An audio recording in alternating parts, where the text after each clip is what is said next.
Hello students, this is chapter 4 from history, the Mughal Empire. So let's recall the chapter.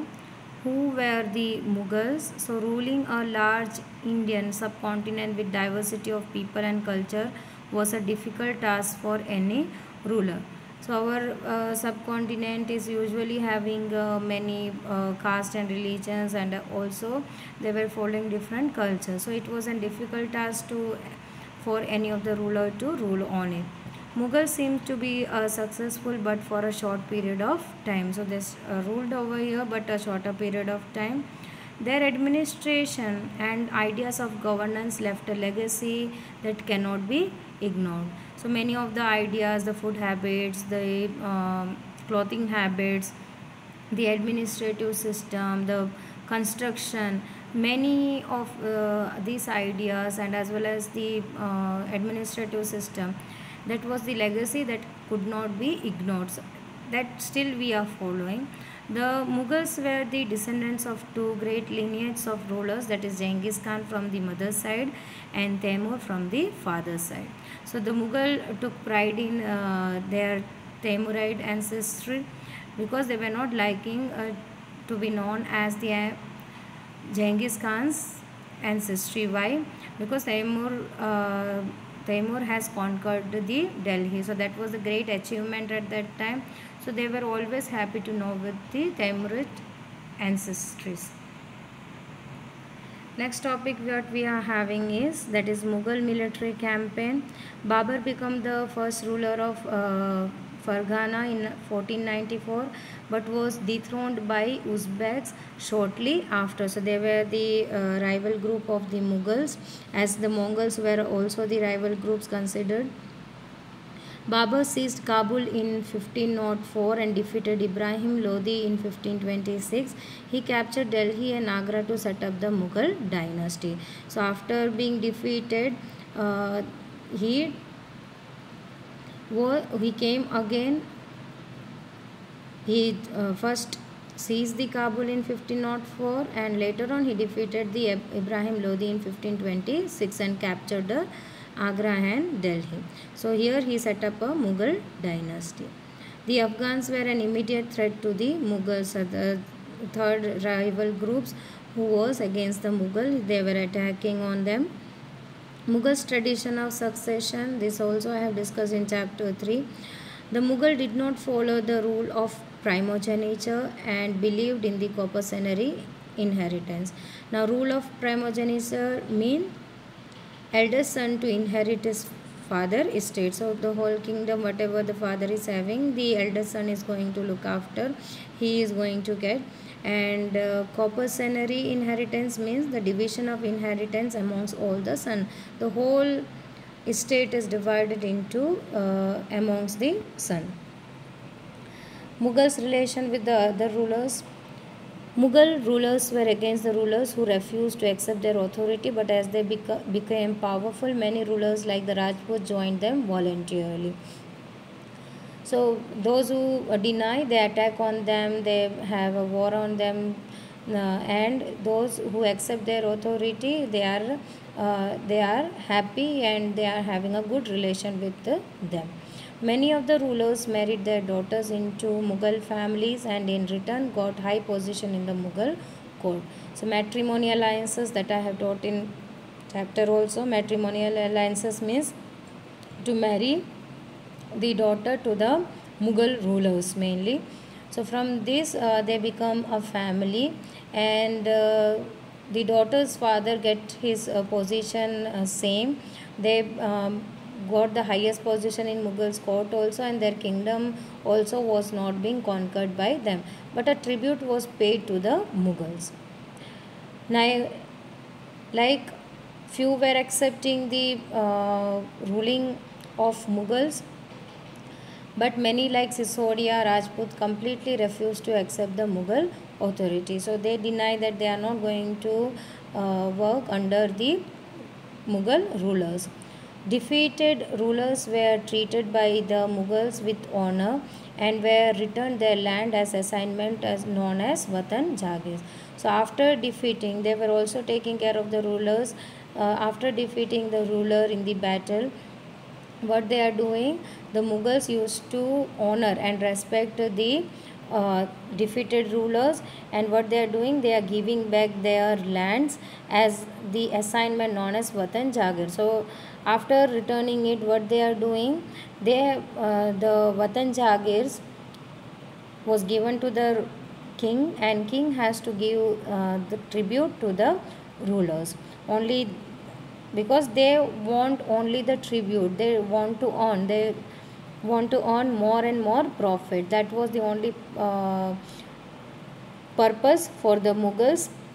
So that is achieved, so they don't need to just look after the administrative system. The rulers will look after the administrative system also, and on behalf of that they are also going to get the tribute, who the Mughals are going to get the tribute.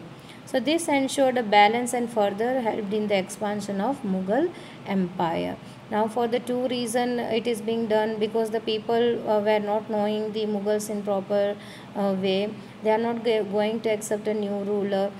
So the ruler who is already ruling over there, if they are asking such kind of taxes, then it could be taken in easy way. So it would be balanced. They don't need to do much work on that. So in this way the Mughal has expanded the empire also, and had kept a good relation with the rulers also. Mansabdar and Jagirdar. Mughal rulers appointed diverse group of people into their service as Mansabdars. Mansabdar refers to an individual holding a rank. The same as Iqtidar, Mansabdar were also getting a land to look after, and they are also holding a rank. A grading system was used to fix rank, salary and military system. Zat determined the rank and salary. The higher the Zat, the higher the position they will get. So Zat ranking depends on the horse and the soldiers what the Mansabdar is having, and one Zat is considered as two, one horseman and one horse. So this has to be registered in the kingdoms as an account, and as per the Zat the rank is being determined, and as well as the salary. So if the person is having 5,000 Zat, it means he is already having the 10,000 like 5,000 horses and 5,000 men. So highest Zat in the kingdom is always owned by the prince, that is 10,000. It means the prince is having 10,000 soldiers and 10,000 horses. So everything is being registered in the kingdom. Mansabdar were special rank holders having some military responsibility, like maintaining a specific number of cavalrymen, Savars, cavalrymen, the walking army, and Savars means horsemen, and they are get registered them. Brand horses are also registers. They purchases branded horses also, and give them the salary. As I said, they are registering themselves. For that, by the number of horses and soldiers they have, according to that they are getting the salary. Revenue assignment called Jagirs were the salary of the Mansabdar, like land that is given to them. According to the Jagir, they have to give the number of soldiers, provide the number of soldiers to the king. So that is the salary of the Mansabdar, and how it is being given by the Zat. During Akbar's reign, Jagirs were assessed in a way that it equaled the salary of Mansabdar. During Aurangzeb's rule, with the increase of Mansabdar, Jagirs fell short and revenue collection became excessive. What happened? During Akbar's reign, Jagir were assessed in the way that it equaled the salary of the Mansabdar. With the Jagir, whatever they were having, and with the salary, so equal salary they were getting as per the Jagirdar. Later on in Aurangzeb's rule, what happened? The Mansabdar increased, and there were no Jagirs available to provide all the Mansabdar. There were number of Mansabdar who were waiting for their turn to get the Jagir. Now whosoever got the Jagirs, the Mansabdar, they were collecting the excessive taxes or revenue from the peasants.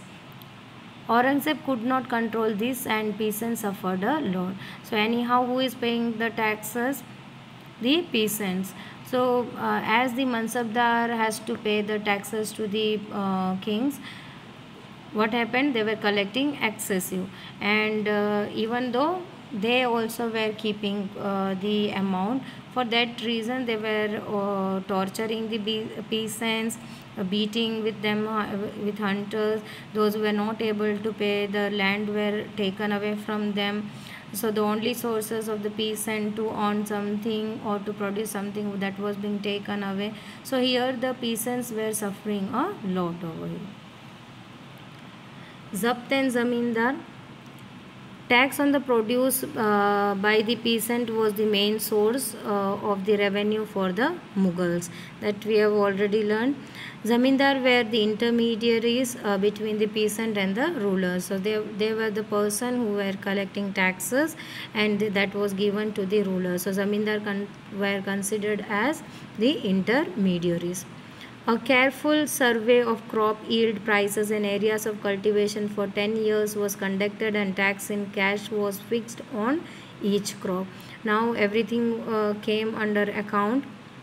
Everything was being checked and surveyed. So the crop yielding was checked, prices were checked, areas of cultivation were also checked. 10 years, within 10 years this was being done. So every 10 years they are checking it. And they were taking tax as in cash. Before it was taken as in produce, but later on that was taken as in cash, and it also depend upon the crops what they are cultivating. The revenue system was called as Zabt. Provinces were divided into revenue circles with their rates. So as per the crops, as per the revenue circles, and as per the rates, according to that the taxes are being collected, not same everywhere. Akbar's policy. Abul Fazl in his book Akbarnama discussed the feature of Akbar's administration, particularly in the last volume of Ainai Akbari.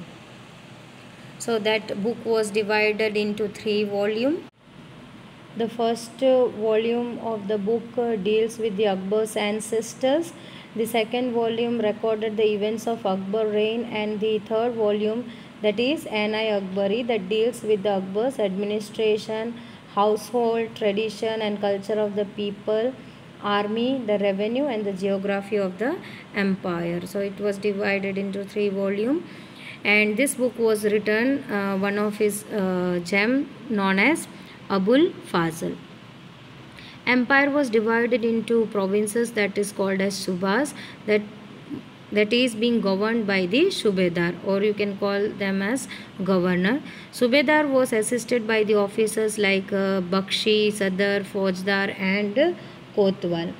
So Faujdar here means the commander, Bakshi means the military paymaster, and Sadar means the charitable patronage.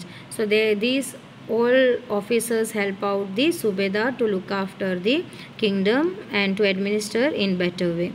Diwan was the financial officer in each provinces, looking after the accounts. Nobles commanded large armies and were loyal to the ruler. Akbar had a secular outlook. He was looking after each and every religion. He wanted to understand the religion, what were the teaching. So he invites each and every priest of the different religions. That discussion on the religion was going on, and this discussion was going on in one of the hall he has built. That hall was known as Ibadat Khana, where religious priests just discuss what their religion teach in their holy books. He proposed the idea of Sulai Kul, which meant the universal peace and tolerance, to tolerate each other's religion, to live in harmony or peace without any kind of conflict, to understand each other better. That is the only way to live. So he proposed the idea of Sulai Kul. Jahangir and Shah Jahan followed the same principle, the Sulai Kul, that was being what that what was being followed by the Akbar. The Mughal Empire in the 17th century and after, administrative and military efficiency of the Mughal led to great economic and commercial prosperity.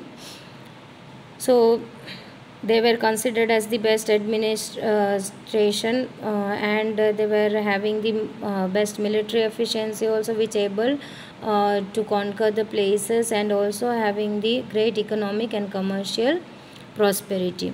But state of poverty also prevailed with the huge economic inequality, like peasants were exploited more, and the zamindar earned more over here.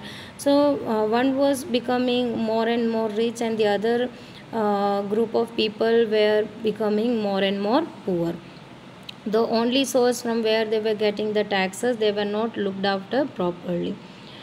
Artisans and peasants and did not benefit, but had very little for investment in their field. So they were also being exploited by the zamindars and the Mughals. With the decline of the Mughal authority, their servants emerged powerful, set up new dynasties, and held command over various provinces. So as the Mughal authority declined, the governor who were appointed to look after the kingdom, they become more and more powerful, and they become the next rulers. Still they continued to recognize Mughal emperor in Delhi as their master. Though they were ruling, they were considering as the master, but again they were ruling independently. So severe rebellion they have faced, mainly from the peasant. Then later on zamindar also has joined the peasant to protest against the Mughals, and many more protesters, like the tribal group that was being cleared off by them to establish cultivation field over there. So that because of all these reasons, their empire was being declined by 17th century. So here your chapter ends. I am going to send the PDF of this chapter again with this video. Now few things are not clear, like the first flowcharts box. This would be clear in your worksheet. Already you are having this. Please cooperate, as this much is only able to be cleared off, or I can focus this much only. So please cooperate. If it is not visible over here, please go through your worksheet. Everything is given in your worksheet. You can directly just whenever you are watching this video, keep the worksheet along with you. Then if anything is missing or not visible, then you can just see in your worksheet. Thank you.